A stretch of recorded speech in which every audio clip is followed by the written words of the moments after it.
عربی اور اردو محض ایک زبان نہیں ہے، بلکہ یہ ہماری اس ملک ایک عظیم تہذیبی ورثہ بھی ہے، اور اقوام متحدہ کے 6 آفیشیل لینگویجز میں عربی کو مانا گیا، اور یہ ہمارے ایک سافٹ پاور کے لیے، ہماری ایک تہذیبی ڈپلومیسی میں ایک بہت بڑا رول ادا کرتا ہے عرب دنیا سے تعلقات کو فروغ دینے کے لیے۔ دوسری طرف چیئرمین صاحب، اردو ہمارے آج شیڈول میں 22 آفیشیل لینگویجز میں اس کو جگہ دی گئی ہے۔ یہ زبان اس ملک میں پیدا ہوئی ہے، اس زبان نے انگریزوں کی آزادی کے خلاف انقلاب زندہ باد کا نعرہ دیا، بلکہ پریم چند کی کتاب سوز وطن کو انگریزوں نے اس پر پابندی لگائی تھی، محض اس لیے کہ اس میں ملک کی حب الوطنی کا ذکر کیا گیا۔ سر، آپ جانتے ہیں کہ اس ملک میں اردو بولنے والوں کی تعداد کم ہو رہی ہے، اسی لیے حکومت سے اس بات کا مطالبہ کرتا ہوں کہ عربی اور اردو تعلیم کے فروغ کے لیے ملک کے مختلف ریاستوں میں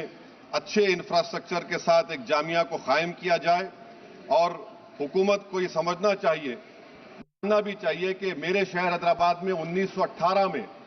دائرۃ المعارف نے عربی کو بھگوت گیتا کو سنسکرت میں عربی میں ترجمہ کیا تھا،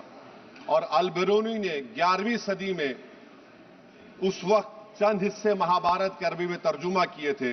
تو یہ ایک بہت ضروری ہے تاکہ تعلیمی لسانی اس کو ہم فروغ دے سکیں۔ اور سر، میں اپنی بات کو ختم کرتا ہوں۔ آپ اردو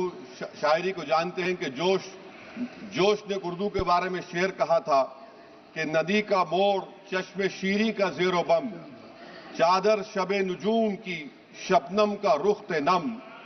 موتی کی آب گل کی مہک، موتی کی آب گل کی مہک، ماہ نو کا خم، ان سب کے امتزاج سے پیدا ہوئی ہے تو، اور کتنے حسین افق سے ہویدا ہوئی ہے تو، لمحہ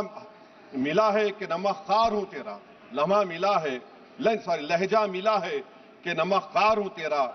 اور صحبت زبان میں ہے کہ بیمار ہوں تیرا۔ میں امید کرتا ہوں کہ حکومت اس بات پر غور کرے گی، اور حیدرآباد میں جو مولانا آزاد اردو یونیورسٹی ہے اس کو بھی ترقی کرے گی، اس کا موثر کرے گی۔ بہت شکریہ سر۔